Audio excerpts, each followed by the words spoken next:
ยังคมคุยได้มามาเสไลฟ์ตัวอุดบะลักนโรอิสัยสักละเสียมยามให้บักคอมเมนต์สิกลอยนั่นนะอิมาเสฮาร์ดบอยนะไลฟ์จัดตะเล็งสินบิดเออิเจพระเมสวรีวายังบัม Good afternoon อิเจบุษตารามนอุกจรี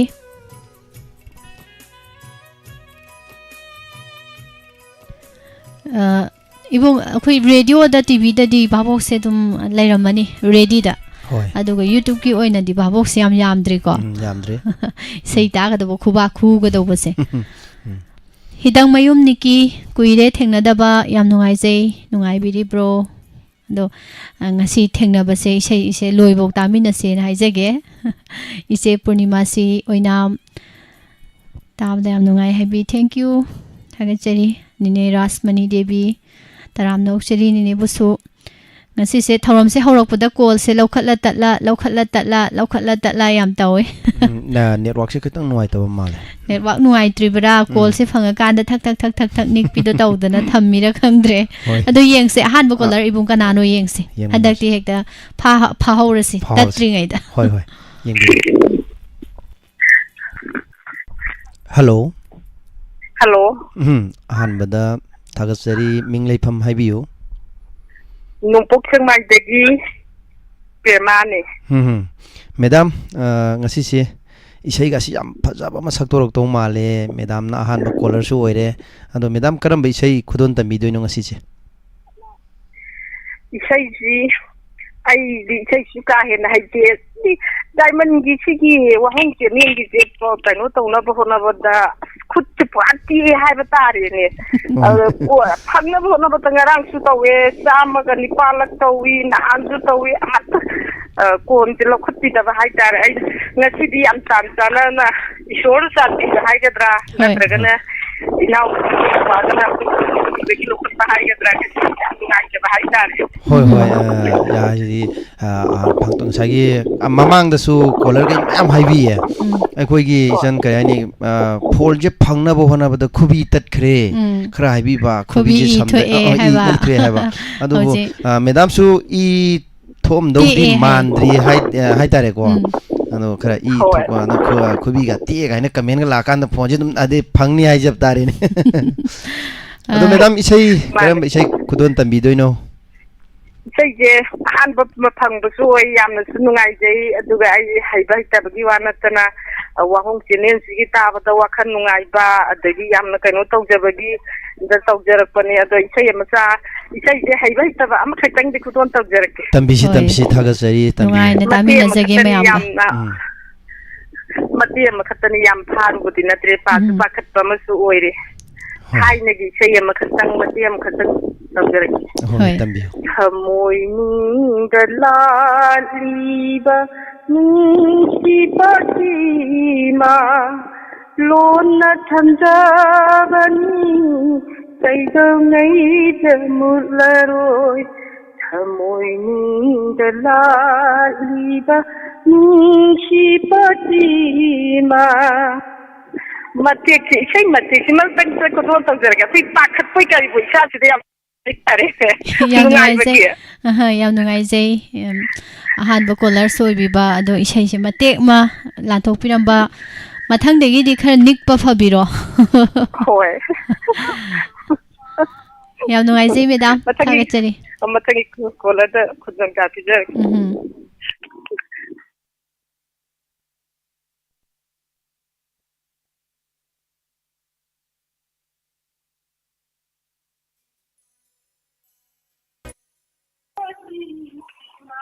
hello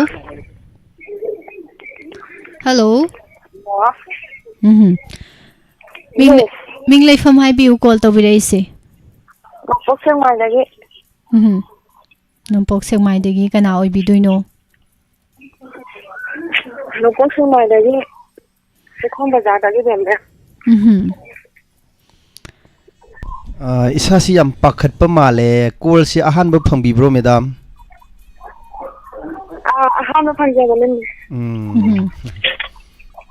do yam ngai ji ado thorom sida saruk yabira abanina karam be isai khudon tambi doino madam isai amta sakpa hajode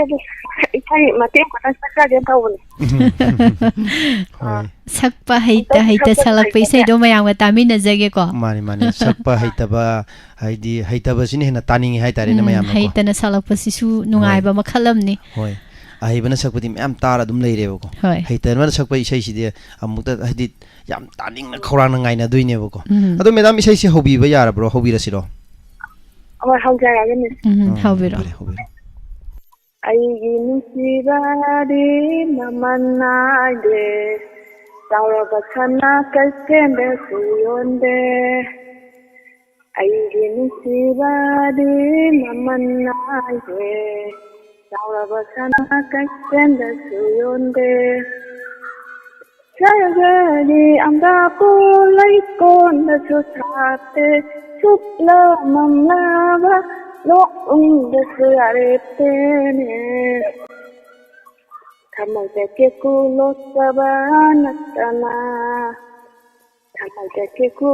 sabanatana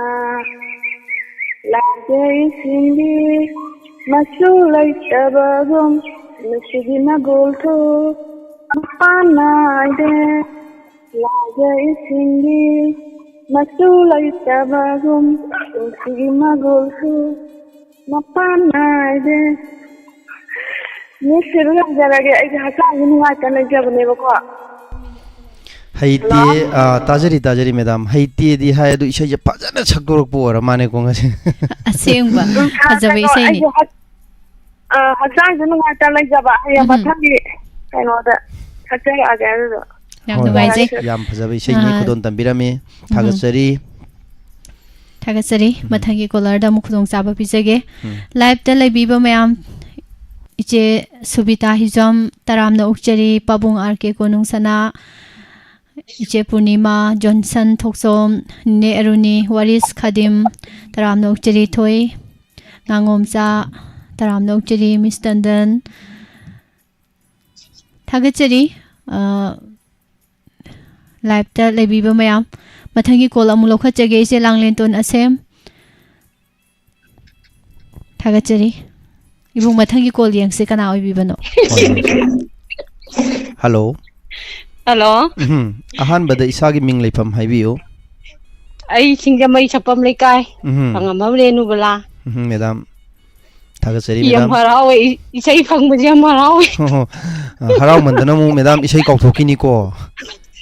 isai sakbai te isai phangbaje yam harawe hoi ado madam yam harau na su kol phangba no misu oire ado ngasi se kari mathen ga sabi ki ke madam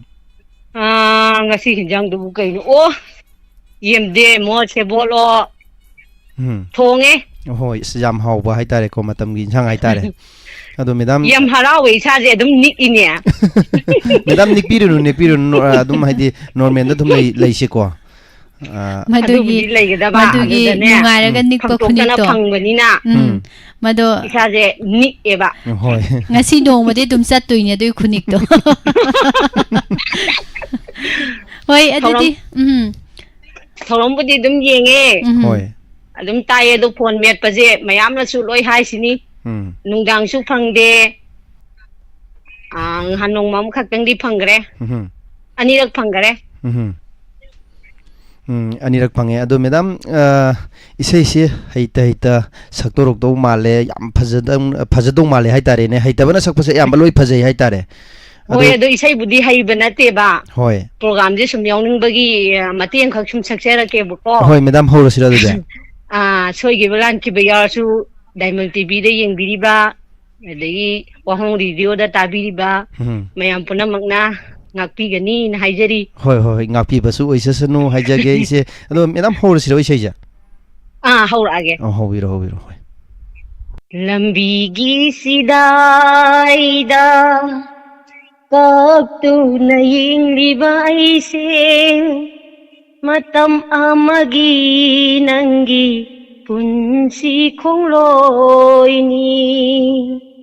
dolai thakki ai pharabi chatlo ko nangdi pamjaba naranyai da yumle chara tamluro lambi sidaida kaptuna yengdiba aise matam amagi nangi punsi khongloini ha thawani sa laiko leirang sanabi pina pina nuklo aigi itaw ying laga pina pina nuklo aigi itaw ying laga lambigi sidaida kaptuna yengdiba aise matam amagi nangi punsi khongloini dulai thakki ai pharabi chatloko nangdi pamjaba naranyaida yumlip saralingduro hello miss loisalage थागतसरी madam इसै फजबा मा सक्तोक पिरे यामनसु miss समझरगे यामनसु पाखटप माले madam से को थागतसरी call तौबिरक्तुना थोरमसिबु सरुक मपुंग फानबिबा मसुंग सरुक याबिरिबसिंग थागतसरी collar अमुक लखसगे hello hello Ahaan बदे इसागी मिंग लेफम हाइबियो सारे लामिदों देंगी तरामनो ओक्सरी मैडम ngasiगी थौरम मसिदा हाइतरे सरुक याबिरकपदि करम बैसै खुदोन तंबिदोनो मैडम मंदाकिनी सकै से सक्चगे हौरसिरो मैडम अदुदे हुजरागे होय अफाउबिनी हायरसु तौगंबिनी खल्लसु ngasidi nungsi eta hairage ngasidi nungsi eta hairage nangbu pami kita phondagi nangbu nungsi eta hairage apaubini hairasu तौगंबिनी खल्लसु नंगी थमोय अतियादा थाजा ओइगे हाइजरो नंगी थमोय अतियादा थाजा ओइगे हाइजरो Hawami sak oina leijage Mutpanai dana ngamjage Hawami sak oina leijage Mutpanai dana ngamjage Ngasidi nungsi eta hairage nangbu pami kita phondagi nangbu nungsi kita hairagi thaja oibi kanagi mangana atia simkhasu tawani sak ai hati phasigi ai hingai jage Haza oibi kanagi mangana atia simkhasu hawami sak ai hati phasigi ai hingai jage nangi mangan pinaba ngasidi nungsi eta hairage nangbu pami hekta phondagi nangbu nungsi hekta hairagi Masing thingam zabatawalakta Nung alam dai sajit kung nanjage Masing thingam zabatawalakta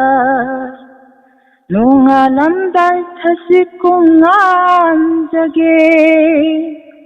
Lang na idong nanjage Lingba naidana lay jage Lang na idong anjage Lingba naidana lay jage Ngasidi nungsi etahayrage Nang bupami heka phong lagi Nang nungsi Eka hayragi Apawini hayrasu Tawngambini khallasu Ngasidi nungsi eka hayragi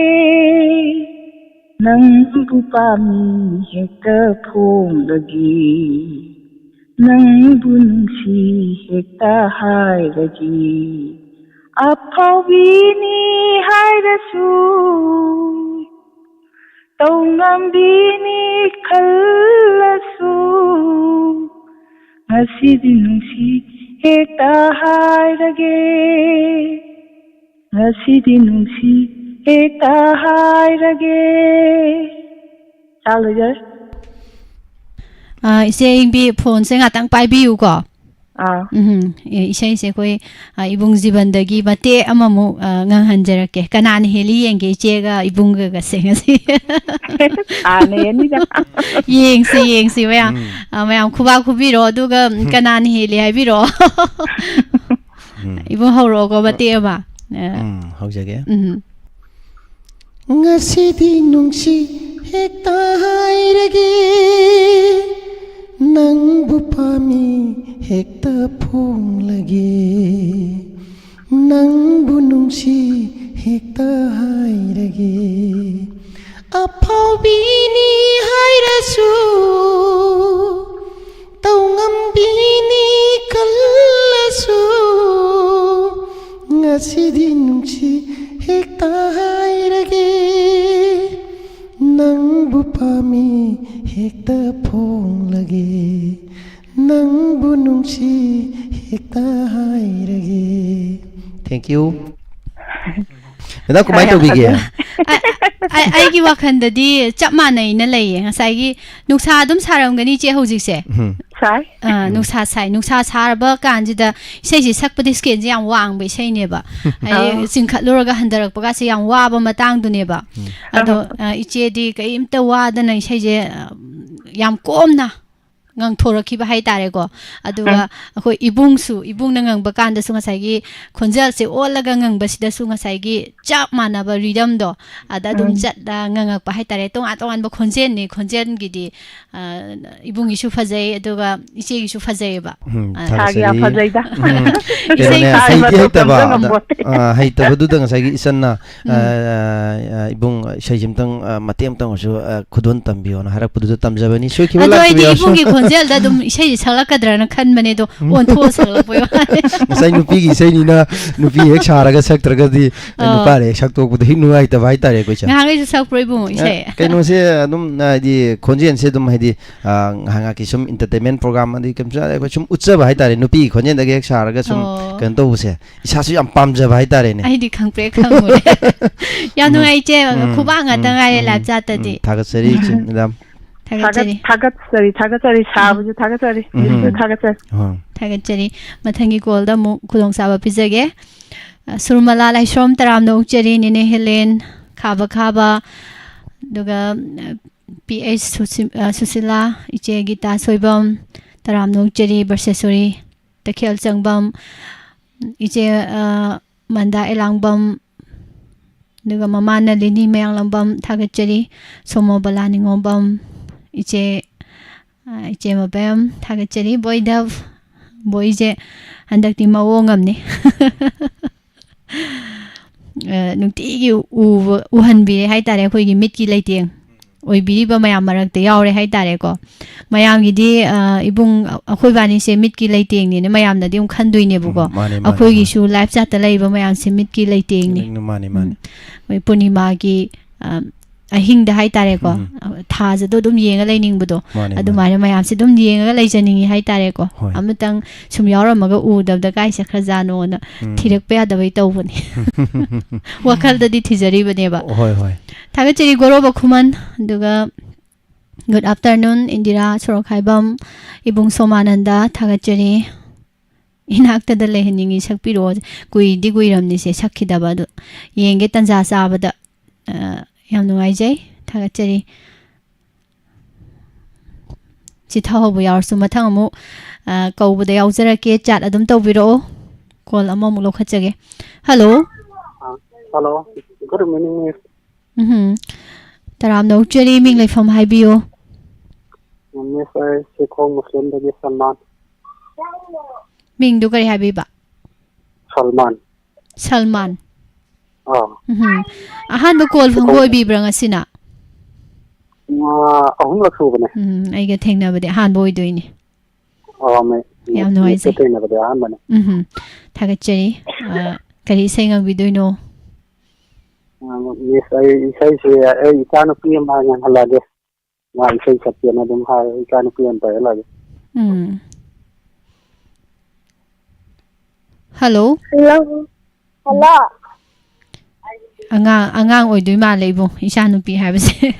ꯑꯗꯣ ꯑꯉꯥꯡꯒꯤ ꯊꯧꯔꯝꯅ ꯇꯣꯉꯥꯟꯅ ꯂꯩꯕꯅꯤꯅ ꯑꯉꯥꯡ ꯌꯥꯎꯁꯜꯂꯛꯄꯁꯤꯗꯤ ꯑꯃꯨꯛ ꯐꯖꯗꯕ ꯍꯣꯏ ꯇꯥꯔꯦ ꯀꯩ ꯃꯤꯡ ꯀꯧꯕꯅꯣ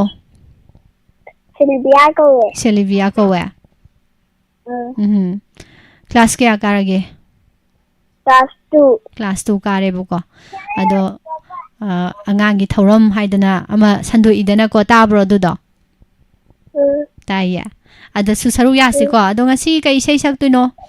ꯁꯤꯜꯕꯤꯌꯥ ꯑꯉꯥꯡꯅꯤ ꯑꯩꯈꯣꯏ ꯍꯧꯔꯛꯑꯣꯀꯣ ꯏꯁꯩ ꯑꯣꯏꯅ ꯁꯛꯂꯛꯑꯒꯦ ꯃꯤꯁ ꯁꯛꯂꯣ ꯏꯁꯩ ꯁꯛꯂꯣ ꯔꯥꯏꯝꯁꯀ ꯃꯥꯟꯅꯕ ꯍꯣꯏ ꯍꯧꯔꯣ ꯑꯉꯥꯡꯅꯤ ꯑꯩꯈꯣꯏ ꯂꯧꯁꯤꯡꯕꯨ ꯇꯥꯂꯤꯕ ꯑꯉꯥꯡꯅꯤ ꯑꯩꯈꯣꯏ ꯂꯧꯁꯤꯡꯕꯨ ꯇꯥꯂꯤꯕ ꯂꯧꯁꯤꯡꯅ ꯑꯩꯈꯣꯏꯒꯤ ꯂꯝꯖꯤꯡꯉꯤ ꯃꯥꯂꯦꯝꯗ ꯂꯧꯁꯤꯡꯅ ꯑꯩꯈꯣꯏꯒꯤ ꯂꯝꯖꯤꯡꯉꯤ ꯃꯥꯂꯦꯝꯗ ꯄꯣꯛꯂꯤꯕꯅ ꯏꯃꯥ ꯏꯄꯥ ꯑꯅꯤꯅꯤ ꯑꯣꯖꯥꯅ ꯂꯧꯁꯤꯡꯒꯤ ꯃꯩꯔꯥ ꯄꯤꯕꯤꯕꯅꯤ ꯄꯣꯛꯄꯤꯕꯅ ꯏꯃꯥ ꯏꯄꯥ ꯑꯅꯤꯅꯤ ꯑꯣꯖꯥꯅ ꯂꯧꯁꯤꯡꯒꯤ ꯃꯩꯔꯥ ꯄꯤꯕꯤꯕꯅꯤ ꯉꯥꯜꯍꯜꯂꯤꯕꯅꯤ ꯃꯥꯂꯦꯝꯁꯦ ꯑꯣꯖꯥꯅ ꯑꯩꯈꯣꯏꯒꯤ ꯑꯣꯖꯥꯅ ꯑꯩꯈꯣꯏꯕꯨ इकुत्पु पायदूना तंबीबनी ओजाना पंगलाबा खोज लमजिंगम तंबीबनी इकुत्पु पायदूना तंबीबनी ओजाना पंगलाबा खोज लमजिंगम तंबीबनी वालहलीबनी मालम से ओजाना खोजबू ikutku paduna tambibani ojana panglaba aikoi landulam takiban. Thank you, Miss. Isay yam fazay Sylvia ado hayeng khaidi angangi thoramdo oina saksiko. Isay yam hay maramoi. Thagatsari mathangi caller da khudong jaba pisage. Mama Bimolata Taram Nokcheri, Mama Rani Bilale Sangtim, Nene Samjet Sabam Santi, Tagacheri Nene, Indomza Saya, Mama Ibema Ning Tau Kong Degi Tagacheri Lintoy, Ije Ibem Saning Tauzam, Ibung Anjan Hozai Ngak Pusuyo Bide, Tagacheri.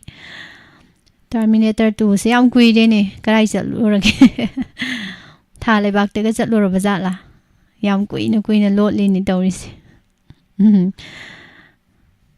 ꯊꯥꯒꯠꯆꯔꯤ ꯗ ꯚ꯭ꯌꯨꯁ ꯃꯣꯏꯔꯥꯡꯆꯥ 이봉수네 이봉네 핵 마야 마락다 까우닝 베야르디네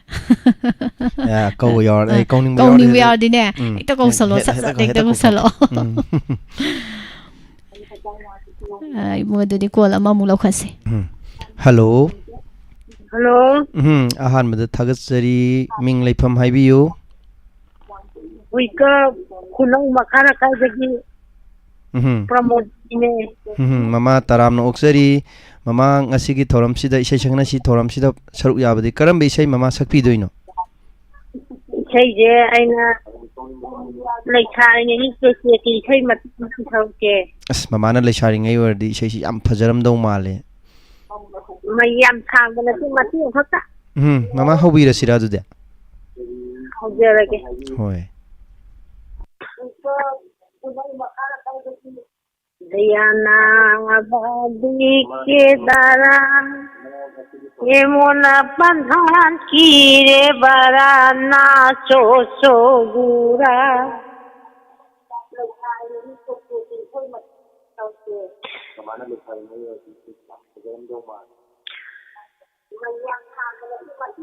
mama makha tabiyo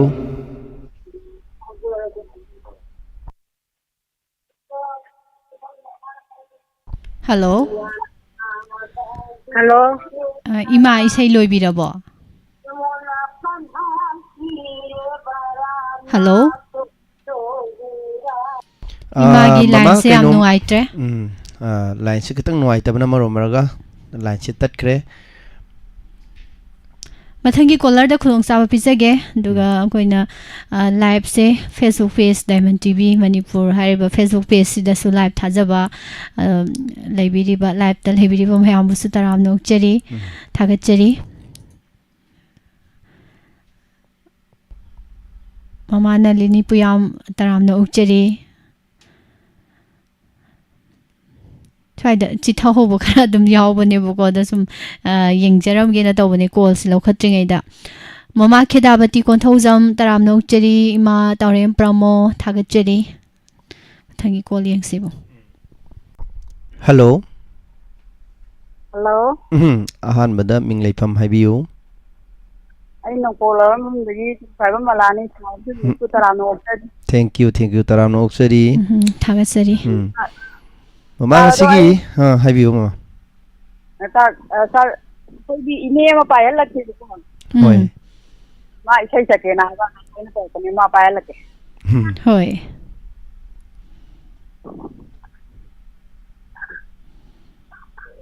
hello hello nine thoram sida saruk yabi banina karam be isai khudon tambi doino o isai jai khodo ko ju haijade adobo mayamna sakpadi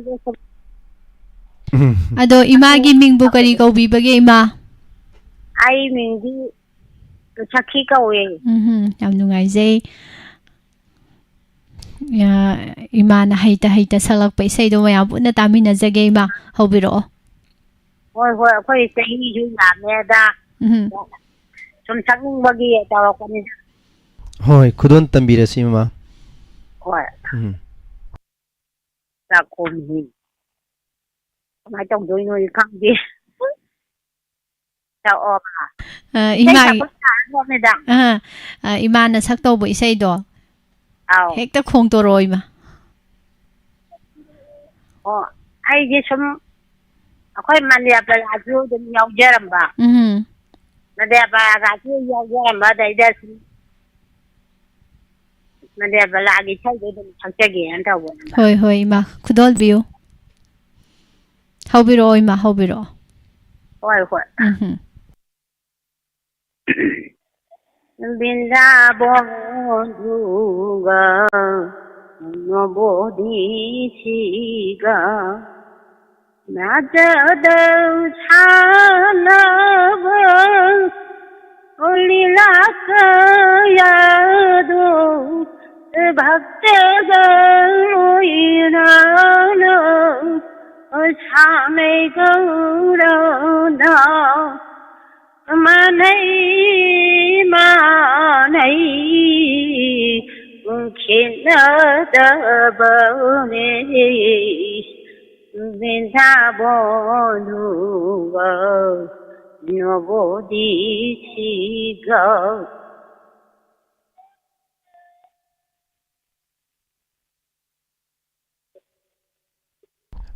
ima isai solution bira bro ngasi se ima caller sing che chap chap lepi ka mai toino khangte network ki problem nuai tabra hello ani ani doni manai cao đấy cao cái không giống cao đấy mà nè anh đi hay em một chút thời gian nó sao là cái thấy không phải cái ok nuksibana loire da ima cái जो काम थोक है hay em thời gian nó thắc ra là cái hoi yam nungai je isai je yam phajana ngang thora ka da ima se mayek se kau thoki bane ba mấy cái mà sai gì sai hi quỳ nè thay đồ bên này giúp काम थोक chắc phải hoi thagachari ima sakhi isai ima su mayam ngang ba marak sida yaujage no call tawjarak pane dubu isai je kaw hidana mate khajik tang khudol bira mayam nungai je mathangda mu thengnasi phajaba isai amaga loinana mà thằng đó mà thằng đó thắc ra là gì tham là gì thagachari ima ado ibo live chat ta leiba ibung ama khakna ne ichan pusparani sarjiban lo ai hana kauhan biu laibok phabo oijegi haba kamin si bibire kanano s anjan haiba male S Anjan. s anjan thagasari hozai ngak pa ibung ni oh hozai lamdam dagi yam lapna haitare ko caller saruk yabirak pa thagasari thagachari ado kaubuga samana ida ko kaubuga sab manare dum kaubuga sum sab manare haitare nene aruni se kaudri hai ado aidi kaudi kaugram ni nene se kau khrabani tahuk du su erangani ko ada live ta sagbirak pada ibung jitening thosam simba khan taramna oksari chitha base tamo cho amujau se option bire yam nungai jai aduga pabung ibotombi ningombam taramna okchari pabung busu ichelalita yenkhom hojai ngak pada hana amuk su comment je amuk tawbirak pani yam nungai je kaugre taramani ko nine wai khom thoibi thagachari nine kol ama mu lokhase bo ngasi se isai je matat tawe mapum je ibung ga ai ge ta do male ado caller yengasi ko kanano hello hello ahan bada taramna oksari ming lepham haibiu ko ai kana ne tagi ne ba nine rasmani kana ne o ngasi mo tali ne ado ai gi tino kya mataji sienga ne ta ba ado nine isai je nine na saktuiro ibok na saktuiro singan ko te na te tali sienga ado nam da sugya ya ai gi no kya mataji ta ne ba sieng mai ke na ta bo mayak seng ba khara wale bat tat padong tawe ado kana ne no kya mata amase la chi na suka sataba ado ne na nga da to ya ado kana ne ado ne thai na ta ba hoi nine isai mate ma haujan biro aduga wari tause kol phongbagi nungai ba phongdok poi na nine isai mate am tang lan thok piro ai na ni wai da ai ga ya da network se am nungai tre nine gi se ado gi thage dai ba ya pra ba ho ja ta ba yo bi yang ta man ba ma ta ni na ni nga ko ni ya de ya da ta la ga de hau biro nine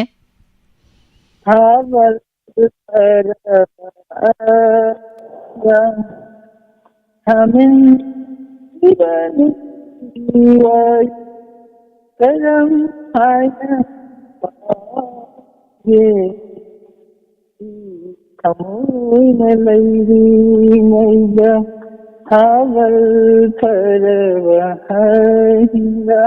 yabra thaundo hello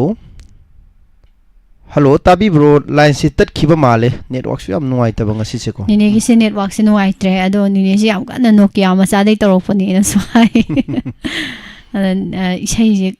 isai madingang biram bani yam nuai je nine call se phangtok tana phangbane do network nuai ta bana maram oiraga wari saba sida su tabang khangdaba nuai bang khangdaba mo oire duma pu yam nuai je nine su mayam marak ta saruk ya birakpa thagachari ado as caller si je ngasi je pat pasina ne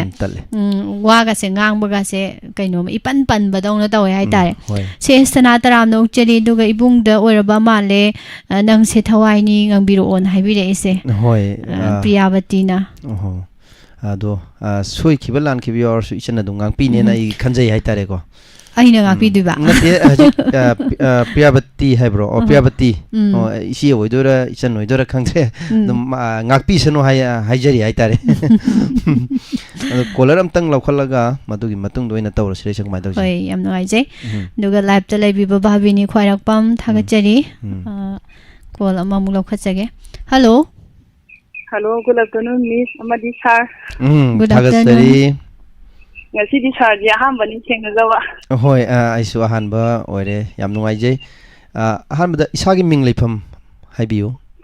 wake up tagi monica taram no oksari isai sakna si thoram sida saruk yabirak padi karam be isai sak tok pidoino midam ngasi jibo arvin gi khara nai rakani wow yam phasali isai ni hai tare ne kaino ne ai gadi chaunga rak sure monica se thengna ba ibung gadi ngasi ahan ba hai tare aduna nongdam ba se kanada dedicate tawdoino monica ngasi di ai ngon da torokan la ta kam bisto en tom thor ai ngon da torokan Mr. Saga tam thoge di pare yam nungai re ai tawrakadra na pakhatana tawrakano na hairi no namdar tawsale tawri adi madam isai khudon tambira siro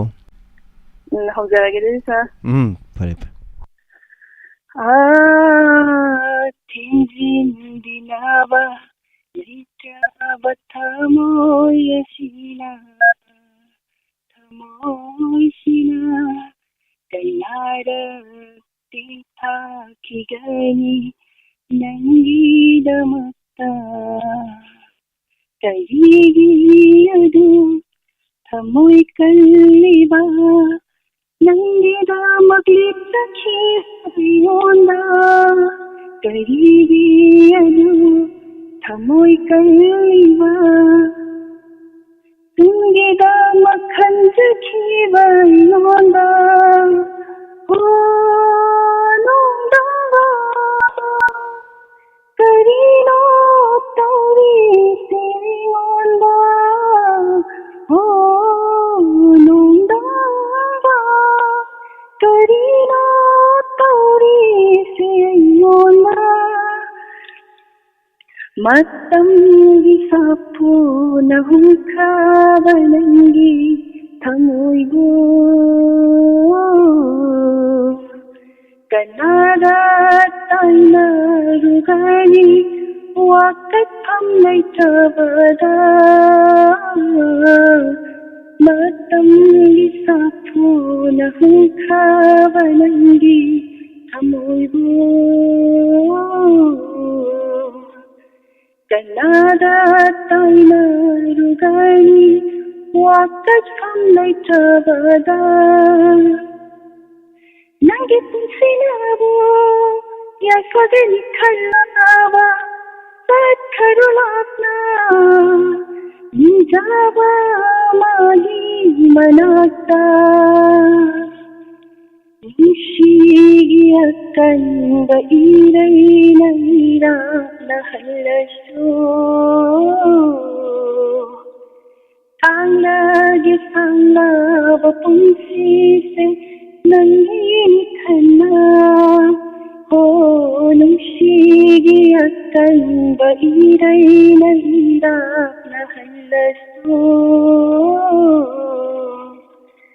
खांगनागे सांगनाबा पुंसीसे नंगी निखना नंगी Satna ngawhalaba ise ningsingdamoyo ningsibi ng naiyo nung damba tarino tori se mona nung damba tarino tori se mona tarino tori se mona loisinjage tha थागसरी इसेसु याम फजना सक्तोक पिरे हाय तारे चन को नहीं बने दो मोनिका से याम फजै यामनसु इंगना तमना खुदोन तंबिरई इसे जे अरीब हाय इसे जे अमता सक्तबने मोनिका से नौ बंगाक्तनी खल्लसु नौ बंगाक्तनी अदुम यावने दो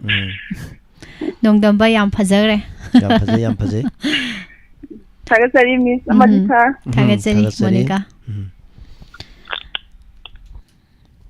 जॉनसन थोक्सोम लाइफ लेबीबा तराम नोकचरी हैखाम ओजित तराम नोकचरी अबेमा थागचरी इचे एंग बियुम नामसु योक्सन बिरे अदो साइगी आइबों नंग से थवाइनी नुसीबा इतगिने दो मरक अमतंग थसनजी कोलरगी मरक अंग थसलस कनोगी गायत्री हैरोमगी टिकी टिकी दुदी आइडिया औरक्त्रे कइनो कोसी लाइफ साबता मा कोइ तामेटा तुजे कइनो या नोंग याम कना तारब्रो कइनो मा तौबो माले मासे नोंग ताबा माले कोल the नोंग Taba Male सौबगी कइनो तौरी yam नुंगाई अदुदी ma'am इबुंगदगी नंगसे थवाइनी नुसीबा इतगिनी से याम तामिनसी नुंगाइना मु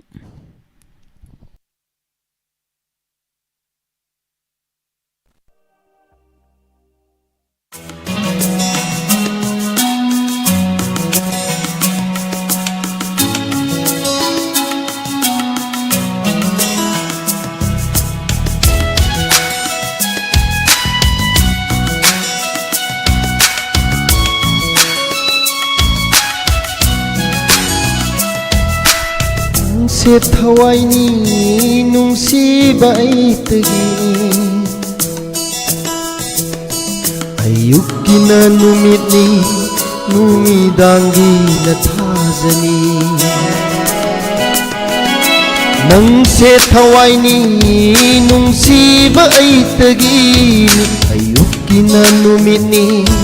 नुमिदांगी नथाजनी Yenglaga uraga pangunda nusire nangunda ngaujari pangunda nusire nangunda ngaujari ha ha ha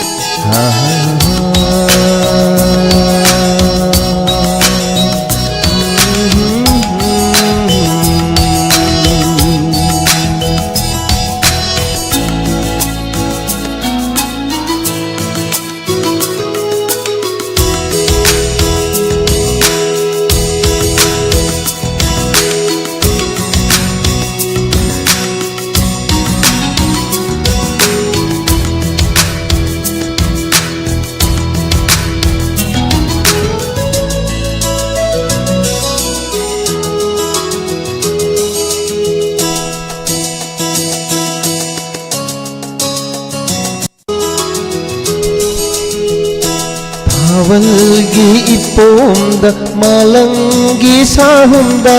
Thavalgi ipomda malangi sahunda Thekna layna jagoi sharo Yenglagi pena nusiba nahaku Nang se aigi thawaigi nang se thawaini nungsiba aitagini ayuki na numiti numidangi na thajani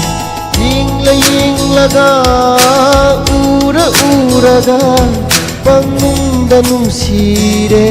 nangonda ngauzlare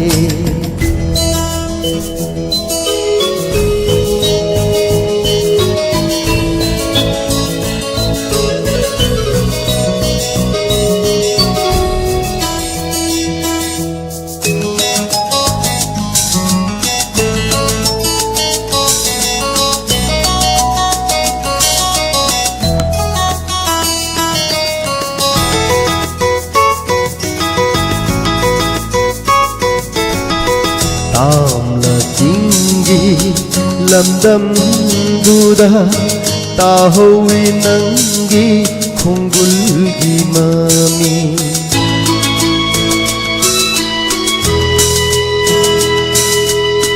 Tamla jingi lamdam duda tahowi nangi khungulgi mami Kaira thamoi se Buduna laki lay hawi madi tinyagi lay kola lay haure madi tinyagi lay kola ha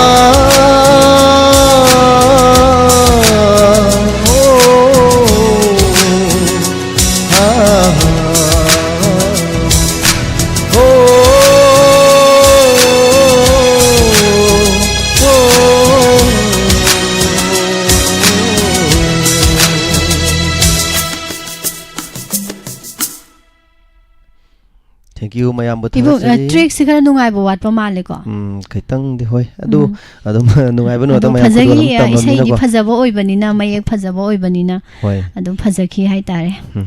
Nirmala waheng bom taram na ukjari nene aruni iche bemcha naran babu thingbai jom mama ibe ai malaima mama nalini shesana tamocho mujau surmala laishram thagachari nene santi ibung anjan Iche Sobita, Mama Ebem Han, Tagachuri se aying bi Jemabem, Lab Talabi Bomayam from the mug, Birolata Devi, Tagachari, RKD, Call Tosabani Fang De Heavy,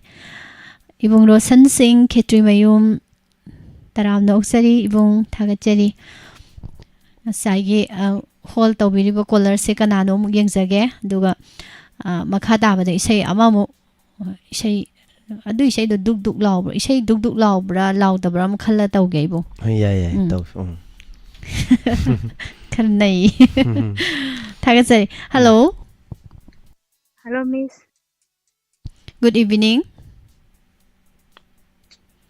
yai pu bisna dagi samla lapam sunita isai sunita jeng ha dai ngai rim ne na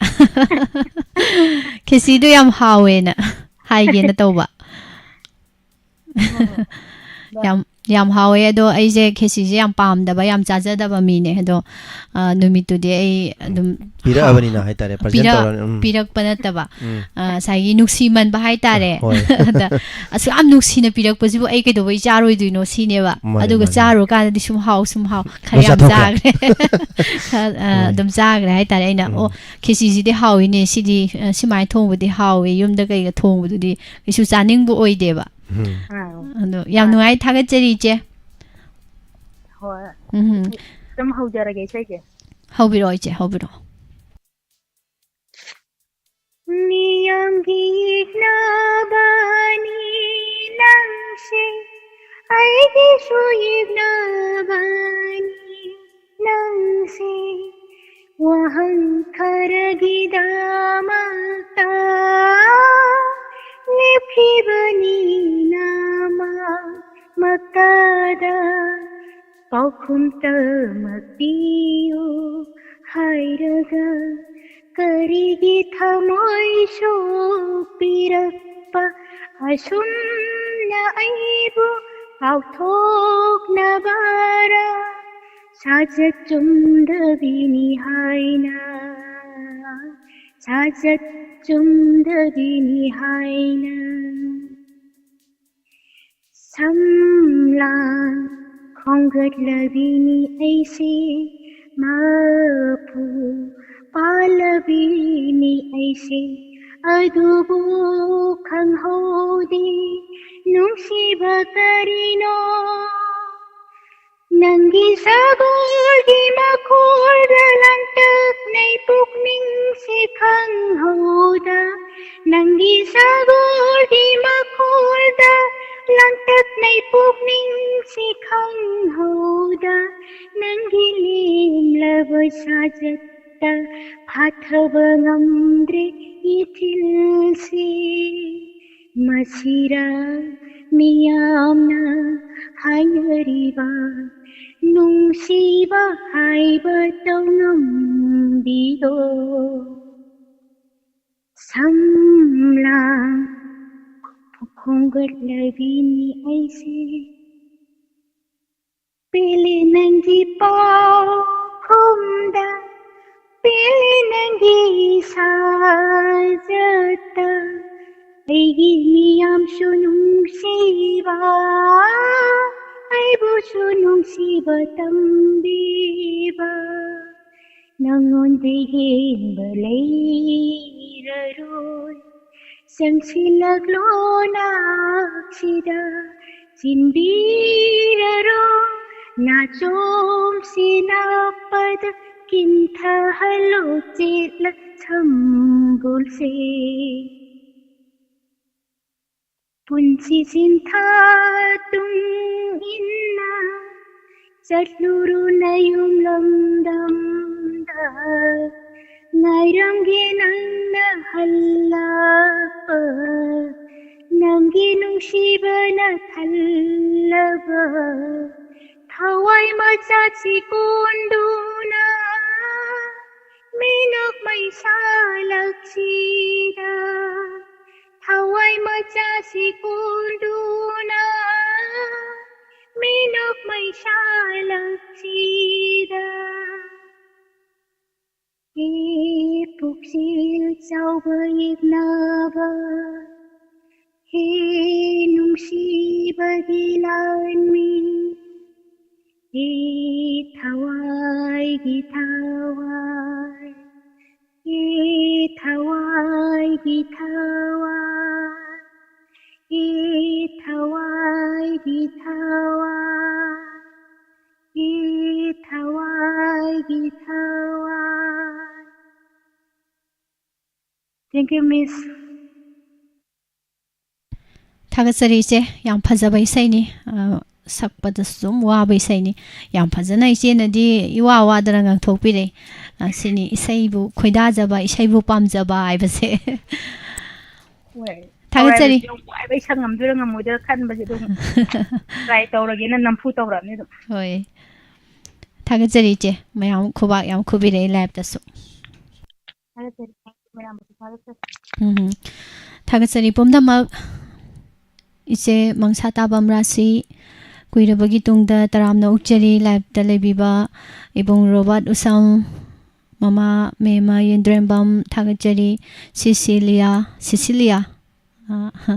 taramna ukchari nauna thengna jabani hi bullet taramna ukchari oima iche chorobala su orami ibong Australia da Laibiba ise Thagasari Pabong Budi Chandra Soibam Basop Bor Saheb Ongbi Sanatombi Amuhana Paning lai Thagasari do ibong kaino tawse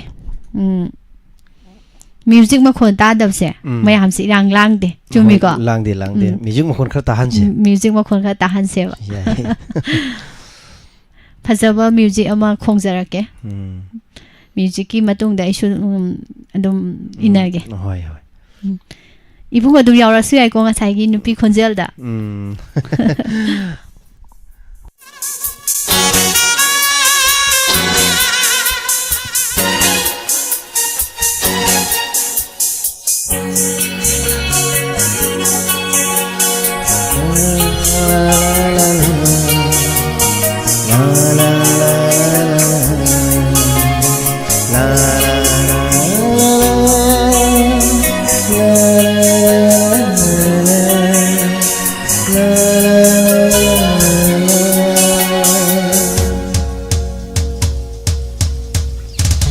lamhelabi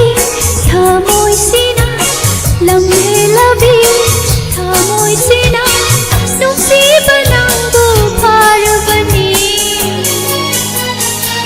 pakhang thamoi khangjadingai nungsiba na halure nungsiba na halure lamhelabi thamoisina lamhelabi thamoisina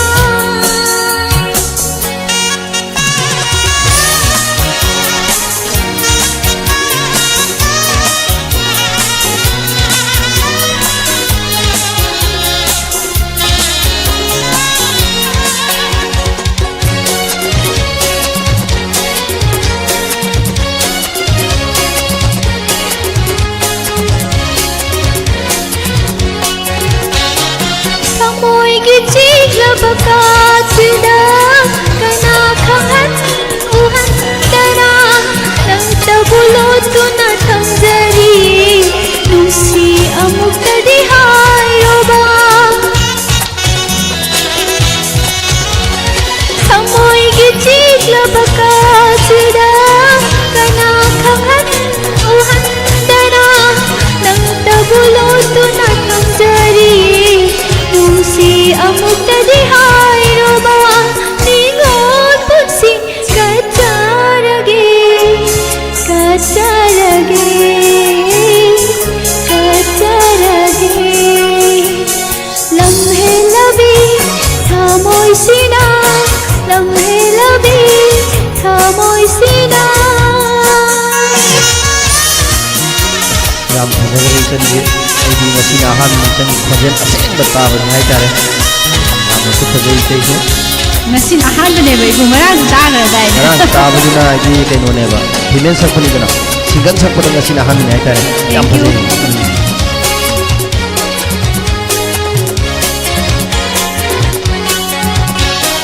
samoy de irang hawan naba ningogi pugning thawbara tungdana mangliba mangat asi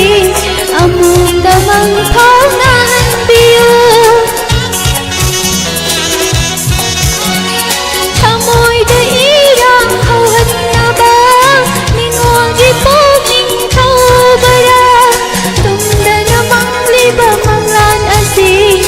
amunda mang phawnan biyo nungsi khong loi oi janingi oi janingi oi janingi lamhe labi thamoisina lamhe labi thamoisina nungsiba nangbu parabani pakhang thamoi khangjadingai nungsiba na halore nungsiba na halore nungsiba na halore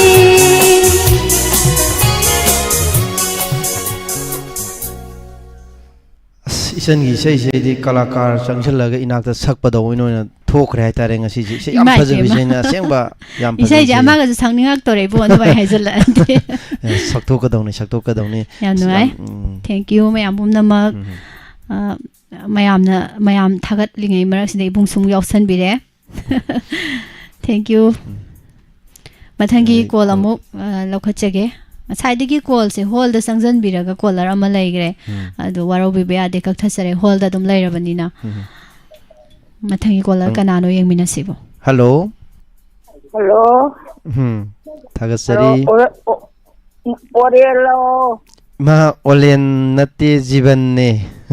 ओ जीवन ग Oren मानबा होय होय थागसरी मा आइजे दशा तादना कुये तौरक्तबा अस mama करी ना music का आइगा के तौरुदना म्यूजिक का इमा म्यूजिक न चेंदना इबुंगो ममा होजि पुखरा फबिरब्रो कमाइन तौरगे होजि से फमुंग द लैरे आइजे अदुना चागिंगी खोंजे तादबा नुंगाइत्रे इमा होइदो काव माने खलंगनी कई कावरुने दे मयाम मयामना ꯇꯧꯔꯛꯄꯅꯤꯅ ꯑꯗꯣ ꯑꯩꯁꯦ ꯄꯣꯊꯥ ꯏꯁꯩ ꯃꯆꯥ ꯑꯃ ꯁꯛꯂꯛꯀꯦ ꯑꯊꯣꯛꯄꯝ ꯑꯋꯥꯡ ꯂꯩꯀꯥꯏꯗꯒꯤ ꯅꯃꯥ ꯃꯩꯄꯥꯏꯅ ꯆꯥꯖꯦꯡꯁꯤꯕꯨ ꯌꯥꯝ ꯅꯨꯡꯁꯤꯖꯕ ꯍꯧꯗꯣꯡ ꯃꯤꯔꯛꯄ ꯑꯩꯈꯣꯏꯒ ꯑꯗꯨ ꯏꯁꯩ ꯃꯆꯥ ꯑꯃ ꯄꯣꯊꯥ ꯅꯥꯍꯦ ꯁꯜꯂꯛꯀꯦꯀꯣ. ꯍꯣꯏ ꯏꯃꯥ ꯄꯥꯎꯗꯨ ꯇꯥꯕꯁꯦ ꯌꯥꯝ ꯅꯨꯡꯉꯥꯏꯇꯦ ꯑꯗꯨꯕꯨ ꯐꯒꯠꯂꯛꯄꯒꯤꯅꯤ ꯏꯃꯥꯅ ꯉꯁꯤ ꯀꯣꯜ ꯇꯧꯕꯤꯔꯛꯇꯅ ꯁꯔꯨꯛ ꯌꯥꯕꯤꯔꯛꯏꯁꯦ ꯁꯤꯗꯒꯤ ꯍꯦꯟꯅ ꯑꯃꯨꯛꯀ ꯍꯦꯟꯅ ꯐꯒꯠꯂꯛꯄ ꯑꯣꯏꯕꯤꯔꯣ ꯏꯃꯥ. ꯍꯣꯏ. ꯑꯗꯨꯅ ꯋꯥꯗꯤ ꯋꯥꯔꯦ ꯁꯜꯂꯛꯀꯦꯀꯣ. ꯍꯣꯏ ꯃꯃꯥ. ꯍꯔꯦ ꯍꯣꯏ ꯃꯥ ꯊꯃꯣꯏ ꯀꯣꯟꯒꯤ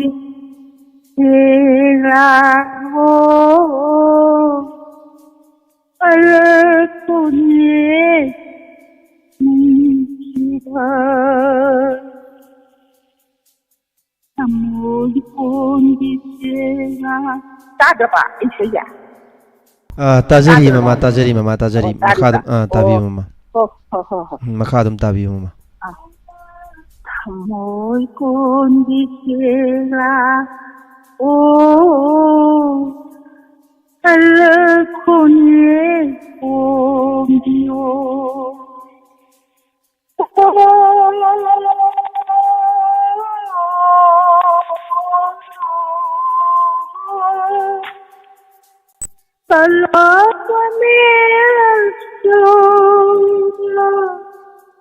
본식이 살도에 가봐 아이나와이자 이것들이 알코올에 옮기오 사모이 꼰기지라 오 알코올에 옮기 영원의 사마이를 가봐 온디는 깔도 들어가 거인의 위쳐 오버타로 알코올에 눈피가는고 사모이 꼰기 이라고 알코올에 옮기오 ꯑꯩ ꯍꯌꯦꯡ ꯄꯨꯡꯅꯤꯡ ꯋꯥꯔꯣꯟꯗꯗꯤ ꯆꯥꯗꯦꯟꯗ ꯇꯥꯛꯇꯣꯏꯅꯤ ꯑꯩꯒꯤ ꯍꯟꯗꯛ ꯒꯥꯔꯤꯒ ꯑꯩꯒ ꯀꯤꯔꯦꯠ ꯇꯧꯕꯗꯣ ꯏꯆꯥꯗ. ꯃꯃꯥꯒꯤ ꯈꯣꯟꯖꯦꯜ ꯏꯁꯩ ꯐꯖꯕꯁꯦ ꯇꯥꯕꯗ ꯂꯥꯏꯐ ꯆꯥꯞꯇ ꯂꯩꯕꯤꯔꯤꯕ ꯃꯌꯥꯝꯁꯤꯅ ꯈꯨꯕꯥꯛꯁꯦ ꯍꯧ ꯈꯨꯕꯤꯔꯦ ꯍꯥꯏꯇꯥꯔꯦ ꯏꯃꯥ. ꯌꯥꯅꯥꯕꯒ 이마기 아나보다수 얌 파바 얌 투나 파가 뽀이라서노 파바 레이테 다이먼드 코디 하고로परे 좀 시노나 떠오라버니고 호이 마마 아도 하우보다 아이나 나우차 하와이 케지니 론밤네 데기 고비 탐체 케지 아움맘네 아코이 아움 아니 멜파 정아 피람네 아이나 자움 피람네 mai tông lấy ra việc đó không đúng là cái này, anh ấy cũng chỉ ngồi này nó lôi nó mà làm cái cây đầu ra, điên đi thật rất khỏe. Thagachari ima naraga lei haibado tabada yam nungaite duna thuna phaba oibiro mayamgi program sing ta dana nungai na leibiu ima thadong sei tawra dong ni hai hoi haigere hairora yam hai taba yam nungai ima Thagachari Thagachari ima Nuksi ima sikse Thagachari Lokesor Yumkhaibam Taramna Ukchari Sir Gilbert se Facebook ta dum leibane yamba ado ngasidi somdoina lanthoga lai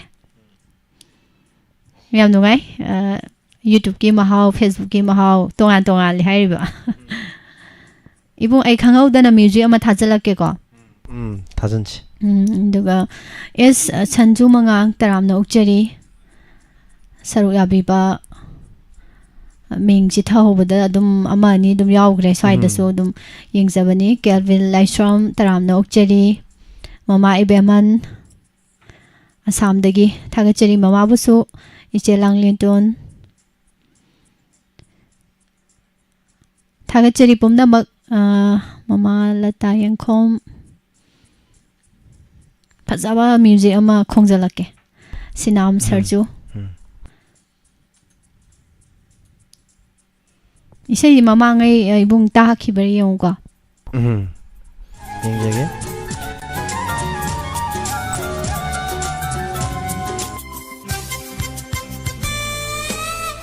Yamna phajabise Nangse phajabini Laisingna Nangse nungsibani Laylamna Ainasu Karigino Ainasu Khalli karigino Nangna asu Nungsiriba Nangna asu Nungsiriba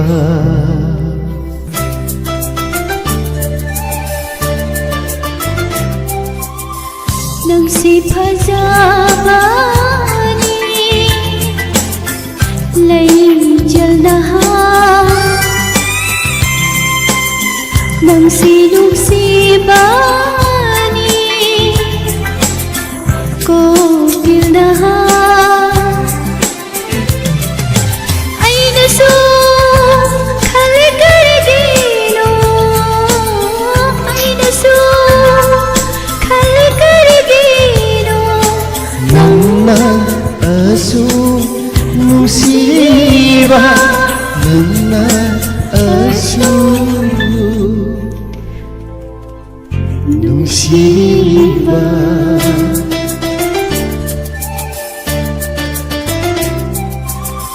Nangse phajabini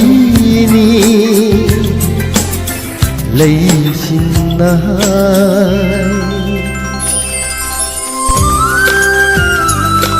Si sai je phajabane bo Yam phajabane di lila yam phajabise matamda yam kana phau ki bise ai tare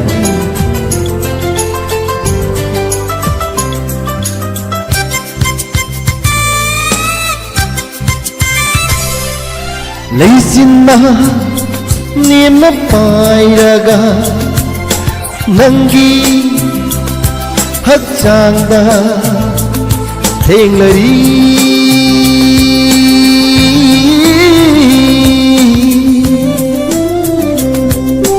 Ujikna Paiba kauraga Ho Nangi Lingumda Tunglari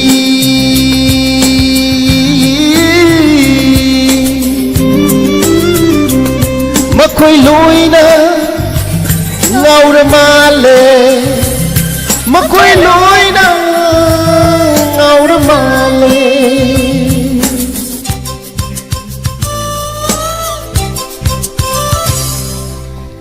Nangsi phajabani Layjalna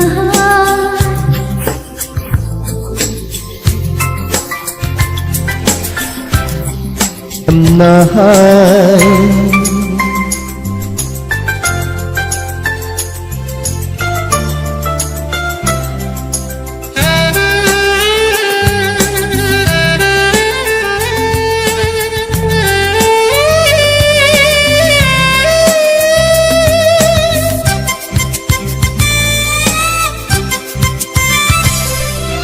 Nungdona Ligla sairaga Nangbu Taramna Oklari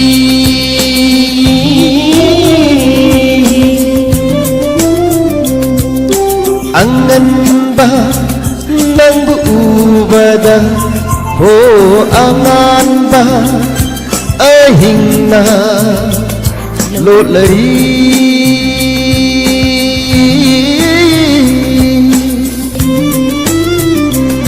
Makhoi loina Ngaura male Makhoi loina Ngaura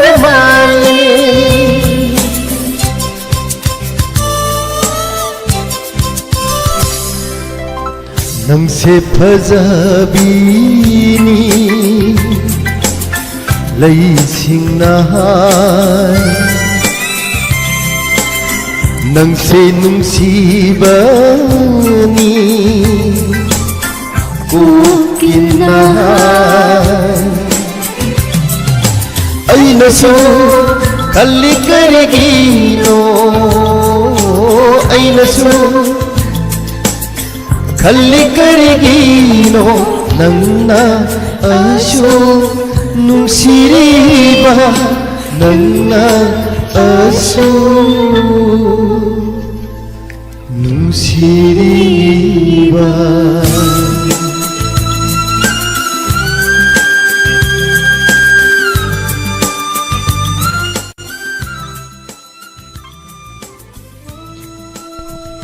थागसरी मयामबो इसै से फजबने मयाम सुम ताबदा नुंगाइगनी खनबा होय इसै तमजब नते हैजब नसदे अदु मयामगे सोइकिबा entertain लाखिबा तौजबनी यावरबसु मयाम ngakpigani mhm दु मथंगी collar मु इसन पाइखासि को माले whole होय। टोन लाइबनी नको hello hello good evening good evening miss का सारगे की इसा ताबदा ऐदी लेक्थरे सोमदा थागसरी ngसाइदगी कॉल जे हंतलन तौदरी सुफंग फंगदेबको अदा हौजिसे अमतंगदी ट्राई तौगेना तौबदा अमुकी खुमेतगा लाउगे फंगजलेबा दाव खुयादो अदुगा सारगा मिस्टेगी इसा ताबदाने असै पुंगाव ngawre तौदरी आई सोबिता हिजमनेबको ओ इचे सुबिता थागसरी से अमुक्तंग तौबदा फंगबा औ हौजिक्ति अमतंग तौबदा फंगे ngसाइदगी एकता खुबी नाबा मखै मेतपा मतमदा फंगदेबा करियो हाइसे सिजु ngasi खुबी नाबा यावरबो बेने के येसरबोनी हे करबना चुमदोइ नोइ इचे से ngसाइदि ओटपदि फंगदे हौजि अमुक्तंग ओटपदा फंगे हाबने होय ngसाइदगी हाइदिनि हौरकपदगी ओटपददि फंगदेबको अदगी ऐसे लाइक चाट चंगगा अमम फन कुइना मु यावजरमेबा न मसे अमतंग दि तौरगा दि येंगिगेना हौजिकसे अमुक खकी खुमेता फंगबा वानिदा याम नुंगाइजे से थोरमसिदा सरुग याबिरक्तना सरुग याबिरक्पा अदु करी इसै खुदोन तमिदुन से सारा ऐदी अखोइदि अहल लोइराबनिना अरिबा इसै अमंग ngangjaraके याम फजदौ माले अरिबा इसन को होय अरिबने हिना फजै दैबो होय अदु औबिरा सिरो से हौजरागे हौबिरो ngasi ko rong nung jada nung yai pak thang ibung khoi sanura wai vi ai khoi ga pa khong chana chi khamban mandi isal khoi khamban da mandi isal khoi phong bangam ba tana chi sarai nam khang thana chi sanmiro ne lùi bị sinh đi sinh lại bơ ba miên thật sợ uống ra bị sinh nghe lấy xa hại ra ga nhưng ngôi lăng đùm màn bài lấy tâm ghi lấy ràng nhưng thôn à sinh nghe thì ghê xem bài lấy cây đi lấy ràng nô hai ưu đá cây đi lấy ràng nô ô râu mây xa lang bơ tơ Sini lay sakin zabi Sabi sanaw kaya na Nung si ko doon tamnalay Singil utambani Kuman pa kang ibong koy ibong singpa khong san biro lai sabit hitop thana si pongjaragini kumaning thau mamom loi songri langa pinawon kibi matha tunu lang duman mamit tamba hai koi sing masin tenong makhon the thena jagoi sajabi kari silano hayuda kari silano Nom nom nom nom sat pa di lai zhe yi thak tam da bi nam mô tai bang mi ron bo mi ron sa na loi zhe bi tin wa siglani loisinjarage miss ꯑꯁ ꯏꯆꯦ ꯏꯁꯩꯗꯣ ꯇꯥꯕꯗ ꯀꯩꯅꯣꯝ ꯇꯧꯔꯦꯗ 이거 이제 ꯁ꯭ꯋꯥꯏꯗ ꯀꯧꯔ ꯐꯝꯍꯜꯂ ꯏꯁꯩ ꯁꯛꯃꯤꯟꯅꯅꯤꯡꯕ ꯐꯥꯎꯗ꯭ꯔꯣ ꯑꯁꯦꯡꯕ ꯑꯁ ꯑꯩꯗꯤ ꯐꯥꯎꯔꯦ ꯀꯃꯥꯏꯅ ꯐꯥꯎꯔꯦ ꯇꯧꯗꯣꯏꯅꯣ ꯀꯃꯥꯏꯅ ꯇꯧꯅꯣ ꯈꯪꯗꯦ ꯑꯁꯦꯡꯕ ꯁꯤꯁꯦ ꯌꯥꯝ ꯐꯖꯩ ꯏꯆꯦ ꯏꯁꯩꯁꯦ ꯏꯊꯣꯛꯑꯒ ꯊꯝꯕꯤꯕ꯭ꯔꯥ ꯅꯠꯇ꯭ꯔꯒꯅ ꯀꯃꯥꯏꯅ ꯇꯧꯕꯤꯕꯅꯣ ꯁꯨꯝ ꯆꯥꯛ ꯏꯁꯤꯡ ꯊꯣꯡꯕ ꯃꯇꯝꯗ ꯌꯨꯇꯨꯕꯇ ꯌꯥꯎꯕꯅꯤꯅ ꯁꯨꯝ ꯊꯥꯔꯒ ꯁꯨꯝ ꯇꯥꯖꯕ ꯑꯗꯨꯗꯒꯤ ꯁꯨꯝ ꯉꯪꯖꯕꯅꯤꯗ ꯍꯣꯏ ꯁꯤꯁꯦ ꯌꯥꯝ ꯑꯗꯨꯒ ꯀꯩꯒꯨꯝꯕ ꯑꯝꯇꯪ ꯍꯥꯏꯖꯍꯧꯒꯦ ꯍꯥꯏꯕꯤꯌꯨ ꯃꯇꯝ ꯐꯪꯉꯒꯗꯤ ꯁꯥꯖꯤꯕꯟꯅ ꯑꯝꯇꯪ ꯉꯪꯕꯤꯔꯝꯃꯣ ꯂꯝꯕꯤꯒꯤ ꯆꯤꯗꯥꯏꯗ ꯂꯦꯞꯇꯨꯅ ꯌꯦꯡꯂꯤꯕ ꯏꯁꯩ ꯍꯥꯏꯕ ꯏꯁꯩꯗꯣ ꯂꯝꯕꯤꯒꯤ ꯆꯤꯗꯥꯏꯗ ꯂꯦꯞꯍꯧꯕꯒ ꯂꯩꯕ꯭ꯔꯣ ꯏꯆꯦ ꯆꯥꯛꯅ ꯌꯦꯡꯍꯧꯕꯒ ꯂꯩꯍꯧꯕ꯭ꯔꯕ ꯑꯗꯨꯃꯥꯏꯅ ꯍꯥꯏꯇꯥꯏꯌꯦ ꯃꯤꯁ ꯉꯪꯊꯣꯛꯑ ꯂꯣꯏꯔꯦ ꯀꯩꯅꯣ ꯏꯆꯦꯅ ꯑꯁꯨꯛ ꯌꯥꯝꯅ ꯊꯋꯥꯏꯅ ꯈꯣꯏꯗꯥꯖꯅ ꯃꯧꯄꯥꯗ ꯑꯝꯇꯪ ꯉꯪꯕꯤꯔꯝꯃꯣ ꯍꯥꯏꯕꯗꯕꯨ ꯃꯧꯄꯥꯅ ꯀꯩꯗꯧꯕꯩ ꯉꯪꯊꯣꯛꯏꯗꯣꯏꯅꯣ ꯏꯆꯦ ꯉꯪꯊꯣꯛꯑ ꯂꯣꯏꯔꯦ ꯀꯩꯅꯣ ꯇꯟꯖꯥ ꯐꯪꯉꯗꯤ ꯏꯆꯦ ꯊꯥꯒꯠꯆꯔꯤ ꯊꯥꯒꯠꯆꯔꯤ ꯏꯆꯦ ꯏꯁꯩꯗꯤ ꯑꯁ ꯋꯥꯎ ꯐꯖꯈ꯭ꯔꯦ ꯊꯥꯒꯠꯅꯤꯡꯉꯥꯏꯒ ꯑꯝꯇ ꯂꯩꯇ꯭ꯔꯦ ꯊꯥꯒꯠꯆꯔꯤ ꯏꯆꯦ ꯃꯇꯝꯁꯨ ꯌꯥꯝ ꯂꯩꯁꯤꯜꯂꯛꯇ꯭ꯔꯦ ꯏꯕꯨꯡ ꯑꯗꯣ ꯀꯣꯂꯔ ꯑꯃꯇꯪꯗꯤ ꯈꯨꯗꯣꯡꯆꯥꯕ ꯄꯤꯃꯤꯟꯅꯈꯤꯁꯤꯀꯣ ꯍꯣꯏ ꯍꯣꯏ ꯋꯥꯔꯁꯨ ꯋꯥꯅ ꯃꯇꯝꯁꯦ ꯂꯩꯇ꯭ꯔꯁꯨ ꯂꯩꯇꯅ ꯍꯥꯏꯇꯥꯔꯦ ꯌꯧꯁꯤꯜꯂꯛꯈ꯭ꯔꯦ ꯃꯊꯪꯒꯤ ꯏꯁꯩ ꯁꯛꯄꯤꯒꯗꯕ ꯀꯣꯂꯔ ꯀꯅꯥꯅꯣ ꯌꯦꯡꯖꯒꯦ ꯑꯔꯣꯏꯕ ꯀꯣꯂꯔꯅꯤ ꯃꯌꯥꯝ ꯏꯁꯩ ꯅꯨꯡꯉꯥꯏꯅ ꯇꯥꯃꯤꯟꯅꯁꯤ ꯍꯜꯂꯣ ꯍꯜꯂꯣ ꯃꯤꯁ ꯑꯃꯗꯤ ꯁꯥꯔ ꯈꯨꯔꯨꯝꯖꯔꯤꯌꯦ ꯇꯔꯥꯝꯅ ꯑꯣꯛꯆꯔꯤ ꯁꯥꯔꯒꯤ ꯈꯣꯟꯖꯦꯜꯗꯨ ꯌꯥꯝ ꯐꯖꯩꯌꯦ ꯉꯁꯤꯗꯤ ꯅꯍꯥꯟꯉꯩꯗꯤ ꯐꯖꯗꯕ꯭ꯔꯣ ꯍꯥꯏꯁꯤꯕꯣ ꯅꯍꯥꯟꯉꯩꯗꯤ ꯎꯈꯤꯗꯦꯕꯀꯣ ꯁꯥꯔꯁꯦ ꯉꯁꯤ ꯈꯛꯇꯪ ꯎꯕ ꯑꯗꯨ ꯍꯧꯖꯤꯛꯀꯤ ꯏꯁꯩꯗꯨꯗꯤ ꯁꯥꯔ ꯄꯨꯔꯥ ꯑꯣꯖꯥ ꯏꯕꯣꯝꯆꯥ ꯇꯥꯔꯦ ꯑꯧ ꯑꯩꯗꯤ ꯁꯥꯔꯅ ꯁꯩꯕ꯭ꯔꯥ ꯂꯩꯔꯤꯅꯦ ꯃꯌꯥꯝꯅ ꯊꯥꯒꯠꯄꯤꯗꯅ ꯁꯔꯨꯛ ꯌꯥꯕꯤꯔꯤꯁꯤ ꯌꯥꯝ ꯅꯨꯡꯉꯥꯏꯖꯩ ꯏꯆꯦ ꯑꯧ ꯊꯦꯡꯛ ꯌꯨ ꯁꯥꯔ ꯋꯦꯜꯀꯝ ꯑꯗꯣ ꯀꯣꯜ ꯇꯧꯕꯤꯔꯛꯏꯕ ꯏꯆꯦ ꯁꯤꯕꯨ ꯀꯔꯤ ꯂꯝꯗꯒꯤ ꯑꯣꯏꯕꯤꯔꯕꯅꯣ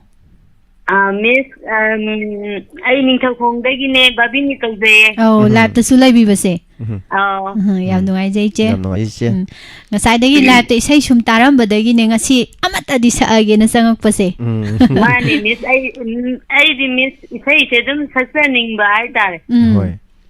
ꯁꯛꯇꯣꯛꯀꯗꯕꯅꯤ ꯏꯆꯦ ꯈꯪꯗꯦ ꯑꯗꯣ ꯆꯦꯆꯦ ꯏꯁꯩꯁꯦ ꯁꯛꯅꯤꯡꯅꯁꯨ ꯂꯩꯔꯦ ꯁꯛꯇꯣꯛꯑꯒ ꯌꯦꯡꯉꯁꯤꯔꯣ ꯀꯔꯤ ꯏꯁꯩ ꯁꯛꯄꯤꯔꯛꯇꯣꯏꯅꯣ ꯃꯌꯥꯝꯇꯪ ꯇꯥꯍꯜꯂꯁꯤꯔꯣ ꯆꯦ ꯈꯔ ꯑꯔꯤꯕ ꯏꯁꯩ ꯑꯣꯏꯅ ꯁꯛꯆꯔꯒꯦ ꯉꯁꯤꯗꯤ ꯌꯥꯝ ꯐꯖꯗꯧ ꯃꯥꯜꯂꯦ ꯑꯔꯤꯕ ꯏꯁꯩ ꯈꯨꯗꯣꯟ ꯌꯥꯝ ꯇꯝꯃꯛꯄꯁꯦ ꯂꯣꯏꯅ ꯐꯖꯩ ꯍꯥꯏꯇꯥꯔꯦ ꯏꯆꯪꯀꯣ ꯑꯗꯣ ꯏꯆꯦ ꯈꯨꯗꯣꯟ ꯇꯝꯊꯣꯛꯑꯁꯤ ꯏꯆꯦ ꯍꯧꯖꯔꯒꯦ ꯃꯪꯂꯥꯟ ꯈꯨꯗꯤꯡ ꯎꯔꯦ ꯅꯪꯒꯤ ꯅꯨꯡꯁꯤꯕꯤ ꯁꯛꯇꯝꯗꯣ ꯃꯪꯂꯥꯟ ꯈꯨꯗꯤꯡ ꯎꯔꯦ ꯅꯪꯒꯤ ꯅꯨꯡꯁꯤꯕꯤ ꯁꯛꯇꯝꯗꯣ ꯅꯨꯡꯁꯤ ꯄꯥꯎꯈꯣꯡ ꯆꯟꯗꯨꯅ ꯃꯃꯣꯅꯣꯛꯄ ꯃꯤꯅꯣꯛꯅ ꯃꯤꯅꯣꯛꯅ ꯃꯪꯂꯥꯟ ꯈꯨꯗꯤꯡ ꯎꯔꯦ ꯅꯪꯒꯤ ꯅꯨꯡꯁꯤꯕꯤ ꯁꯛꯇꯝꯗꯣ ꯊꯃꯣꯏꯅ ꯅꯪꯕꯨꯗꯤ ꯅꯨꯡꯁꯤꯖꯩ ꯋꯥꯈꯜꯅ ꯅꯪꯕꯨꯗꯤ ꯈꯟꯖꯔꯤꯊꯃꯣꯏꯅ ꯅꯪꯕꯨꯗꯤ ꯅꯨꯡꯁꯤꯖꯩ ꯋꯥꯈꯜꯅ ꯅꯪꯕꯨꯗꯤ ꯈꯟꯖꯔꯤ ꯂꯥꯒꯣꯇꯤꯒꯤ ꯅꯥꯛꯇ ꯁꯥꯟꯅꯕꯤ ꯄꯨꯟꯁꯤꯒꯤ ꯋꯥꯔꯤ ꯁꯥꯔꯁꯤ ꯃꯪꯂꯥꯟ ꯈꯨꯗꯤꯡ ꯅꯪꯒꯤ ꯅꯨꯡꯁꯤꯕꯤ ꯁꯛꯇꯝꯗꯣ ꯂꯝꯂꯥꯟꯕꯤ ꯑꯣꯏꯔꯤꯉꯩ ꯅꯪꯅ ꯇꯥꯏꯕꯪꯒꯤ ꯏꯄꯥꯛ ꯑꯁꯤꯗ ꯂꯝꯂꯥꯟꯕꯤ ꯑꯣꯏꯔꯤꯉꯩ ꯅꯪꯅ ꯇꯥꯏꯕꯪꯒꯤ ꯏꯄꯥꯛ ꯑꯁꯤꯗ 미국 고등기 손두나 타모이나 와나 나이저리 망란 쿠딩 우레 난기 농시비 덕담도 농시바코 Dandona momono paminokna naminokna loizaragi sa amadi miss ꯏꯁꯩꯁꯦ ꯈꯨꯗꯣꯟ ꯌꯥꯝ ꯐꯖꯅ ꯈꯨꯗꯣꯟ ꯇꯝꯕꯤꯔꯛꯈ꯭ꯔꯦ ꯀꯣꯂꯔꯁꯤꯡꯅ ꯍꯦꯟꯗꯦ ꯉꯁꯤꯗꯤ ꯑꯁꯦꯡꯕ ꯏꯁꯩꯁꯦ ꯑꯔꯤꯕ ꯑꯣꯏꯁꯨ ꯂꯣꯏ ꯐꯖꯩ ꯍꯥꯏꯇꯥꯔꯦ ꯏꯕꯨꯡꯅ ꯇꯥꯗꯦ ꯏꯁꯥꯒꯤ ꯆꯦꯆꯦ ꯏꯁꯩ ꯌꯥꯝ ꯐꯖꯅ ꯈꯨꯗꯣꯟ ꯇꯝꯕꯤꯔꯛꯈ꯭ꯔꯦ ꯀꯔꯤꯅ ꯊꯥꯒꯠꯆꯗꯣꯏꯅꯣ ꯍꯥꯏꯕ ꯈꯪꯗ꯭ꯔꯦ Sir amadi miss khoi program si jauna bai isai khalla leini ko sir ꯍꯣꯏ ꯍꯣꯏ ꯍꯣꯏ ꯌꯥꯝ ꯅꯨꯡꯉꯥꯏꯖꯩ ꯌꯥꯝ ꯃꯇꯨꯡꯗꯁꯨ ꯅꯨꯡꯉꯥꯏꯖꯩ ꯑꯗꯨꯝ ꯁꯔꯨꯛ ꯌꯥꯕꯤꯌꯨ ꯐꯖ ꯐꯖꯕ ꯏꯁꯩ ꯁꯛꯇꯣꯛꯄꯤꯌꯨ ꯉꯁꯥꯏꯗꯒꯤ ꯏꯕꯨꯡꯒ ꯐꯝꯖꯔꯤꯁꯦ ꯃꯌꯥꯝꯅ ꯀꯣꯜ ꯇꯧꯕꯤꯔꯛꯇ꯭ꯔꯗꯤ ꯄ꯭ꯔꯣꯒ꯭ꯔꯥꯝꯁꯦ ꯂꯣꯏꯔꯦ ꯉꯁꯥꯏ ꯂꯣꯏꯔꯦꯕꯀꯣ ꯑꯗꯣ ꯃꯌꯥꯝꯅ ꯃꯊꯪꯒꯤ ꯏꯁꯩꯗꯤ ꯁꯤ ꯁꯛꯀꯦ ꯀꯥꯏꯅ ꯇꯝꯕ ꯍꯥꯏꯗꯤ ꯃꯌꯦꯛ ꯈꯪꯗ꯭ꯔꯒꯗꯤ ꯁꯛꯄ ꯌꯥꯗꯦꯗꯅ ꯀꯣꯏꯕꯣ ꯑꯗꯨꯅ ꯃꯌꯦꯛꯁꯦ ꯈꯪꯅꯕꯅ ꯍꯣꯠꯅꯕꯤꯔꯤꯅꯤ ꯆꯤꯟꯈ꯭ꯔꯕ ꯊꯧꯒꯥꯏ ꯃꯔꯛꯁꯤꯗ ꯊꯥꯒꯠꯆꯔꯤ ꯍꯟꯅ ꯏꯆꯦꯅ ꯑꯔꯣꯏꯕ ꯀꯣꯂꯔ ꯑꯣꯏꯖꯔꯦ ꯉꯁꯤꯒꯤꯗꯤ ꯊꯥꯒꯠꯆꯔꯤ ꯏꯁꯩ ꯐꯖꯕ ꯑꯃ ꯃꯌꯥꯝꯗ ꯂꯥꯟꯊꯣꯛꯄꯤꯔꯝꯕ ꯍꯟꯅ ꯊꯥꯒꯠꯆꯔꯤ ꯏꯆꯦꯕꯨ ꯑꯗꯨꯗꯤ ꯏꯕꯨꯡ ꯂꯝꯕꯤꯒꯤ ꯆꯤꯗꯥꯏꯗ ꯇꯧ ꯇꯥꯔꯦꯅꯦꯀꯣ ꯉꯁꯥꯏꯒꯤ ꯏꯆꯦ ꯁꯣꯕꯤꯇꯥꯅ ꯂꯦꯞꯍꯧꯋꯦ ꯍꯥꯏꯕꯗꯣ ꯉꯥꯏꯍꯥꯛ ꯅꯤꯡꯁꯤꯡꯕ꯭ꯔꯥ ꯌꯦꯡꯉꯁꯅꯨ ꯏꯕꯨꯡꯅ ꯃꯇꯦꯛ ꯑꯃ ꯉꯥꯡꯊꯣꯛꯄꯤꯔꯛꯑꯣ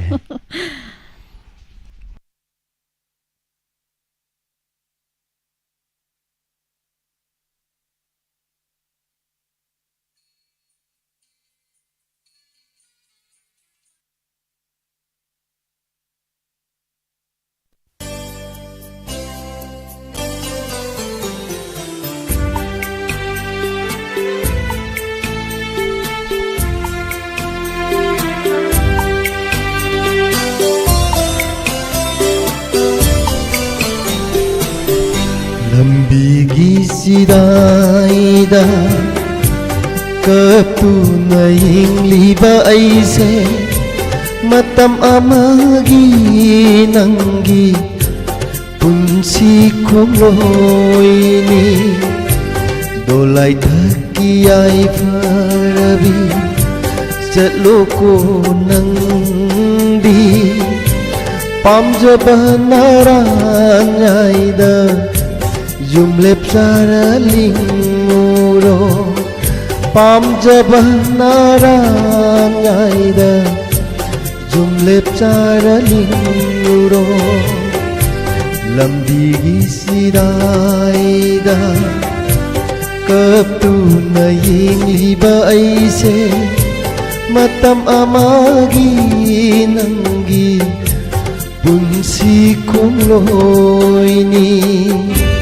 이분 깝게 떠래 그만 정리 이까이 뭐야 엄마가 깝빠데 아주 비가게 떠래 강하게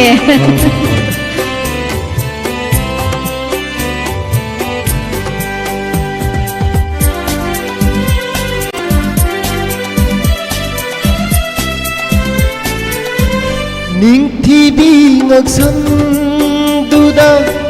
kundo parengsiduna higna kaptuna nangna nimbakai na chatkibado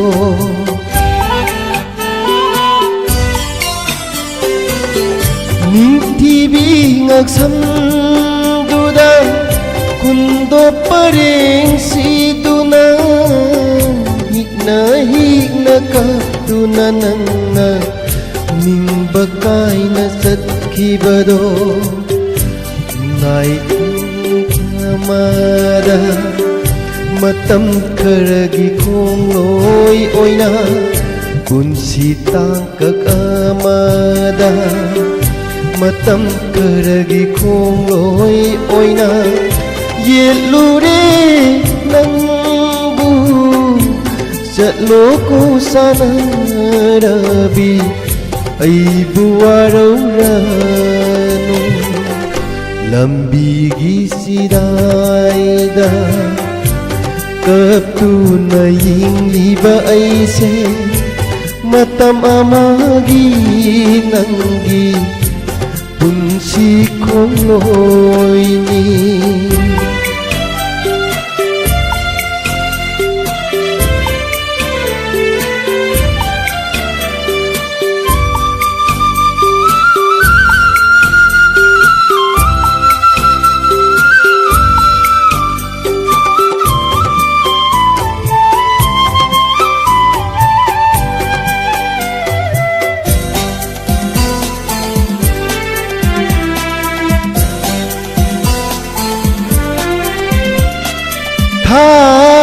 thawani leikon leirang pumnama pena pena noklo aigi itau yeng laga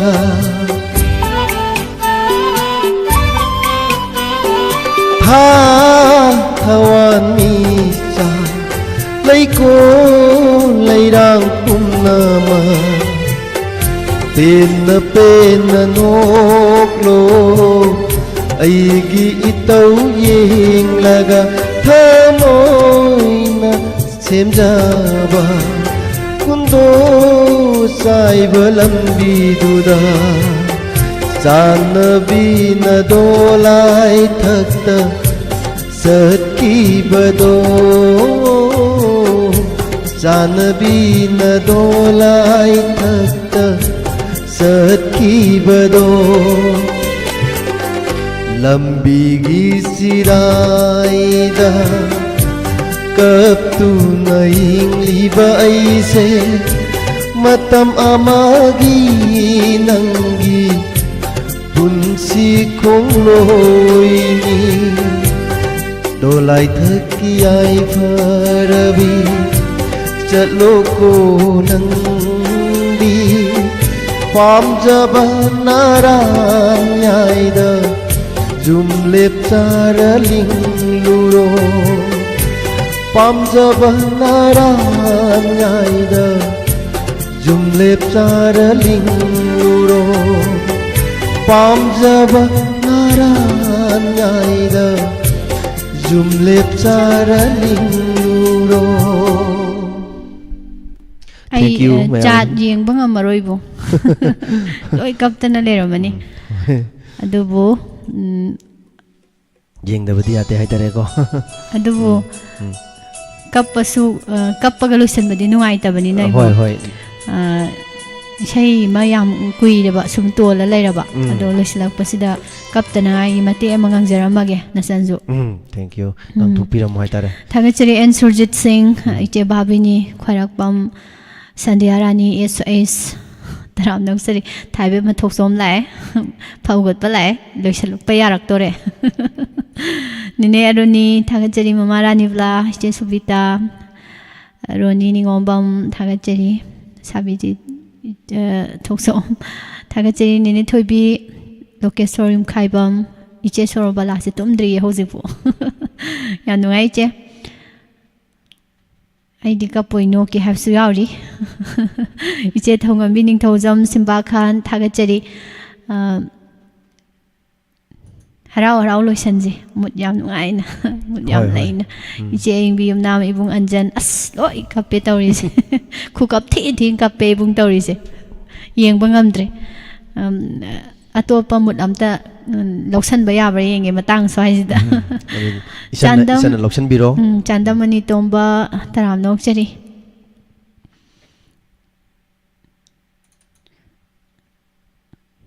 Isai mek se mai daba mayek ne ꯑꯌꯧꯕꯤꯅꯤ ꯍꯥꯏꯇꯥꯔꯦ ꯍꯣꯏ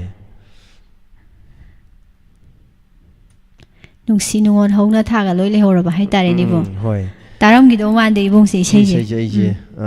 ꯉꯁꯤ ꯇꯥꯔꯦ ꯍꯧꯖꯤꯛ ꯇꯥꯔꯣꯀꯣ ꯏꯕꯨꯡ ꯍꯧꯖꯤꯛ ꯇꯥꯔꯒꯦ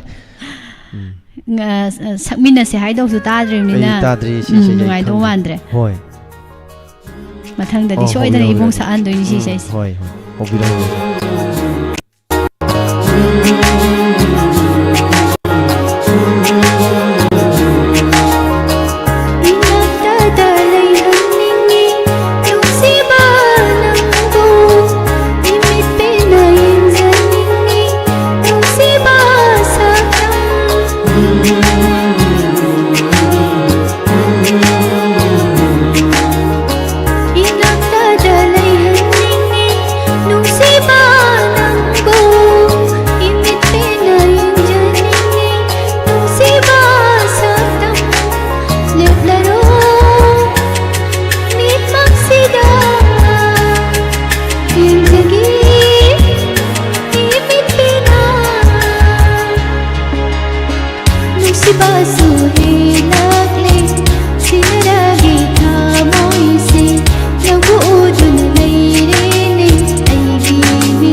이세이 맥세 동나 이도고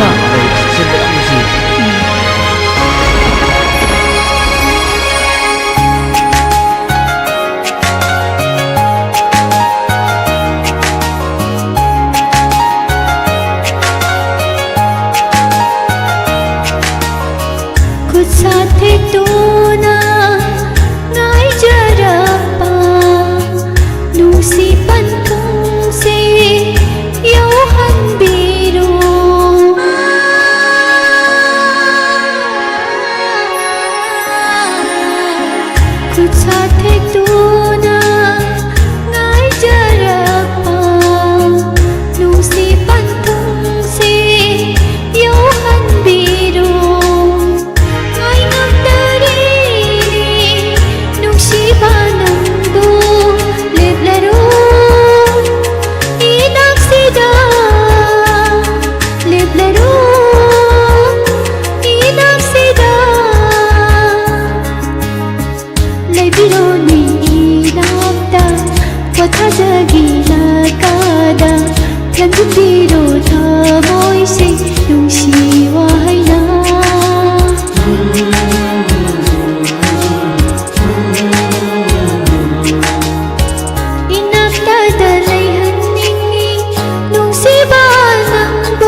self liftoine yam phajai si isai mek isai mek se phajabra ni ba phajai yam thin phajai jak lawo isai mek ne hek hajin bo hajin banate aseng bani isai mek phajai isai sur su phajai chi isai je Miss Nimla na sakpani bo oh isai mek ti kana e ai isai mek se ai bana i bana oh ai bana i re ba aseng ba imu isai sig details khang bi tribra hojik pho khangdri aseng ba khangdri ngasi khak tara kan da igi isana cha kan da hai tare ne ado ngasi khak khang mane kabo isai mek se ni ijagim ni bo isan pasana i ba kabo ijagim ni yam isan si yam phau ming khak oi le ram me ngasi khak khangjai phau da bani bo aduga isai music sina music si am phajadra thilak po kholak po taw baja sina khoi gi ibung Binod Kumar oho yam Binod Kumar ibung Binod Kumar na sembi bai sai ne aduga mayek sida soi bungi yam chawra ba thodam lobi ge aina loisin ba ngam da ba mate ka ibung na hapsan bi ga yam phaja han gi bai sai ne hai tare mayam na pam na gi ba aina hai ba na te mayam na hai ko ne thagasari mayam ngasi gi di sumna loisala se kolar sing su sai phaja na dung ngang bi gre ado khoi ibung so dum phaja ngang bi gre ai ju matung adum ina jagre ko amana su hende radhana su ate kisna na su hende ta de adu tare draw tare ngasi di kolar ge su phaja ba ngata sakpi re ai tare hoi yam nungai jai me apum na ma hana thagachari thoroma sibu mapung phahan bi bagi damakta ngam khai leitana thagacho phongdok sari adubu ibong kol phangau da basingi damakta di nungai ta phongdok mina si me hoi adubu ninghana badi tawbiganu soidana maki mathangi thorom da su try dumak tawbiu soidana phangani haijage mayam pumna ma hojiki di sei sakna si thorom mata asida losinjare mathangi page da sumali lagi dialogue amuk purga laksage sei sakna si thorom losinjabagi ayaba lawjabaga loinana mayam bo amuk hana pusparani laishom amadi jivan nauremna Kurumzari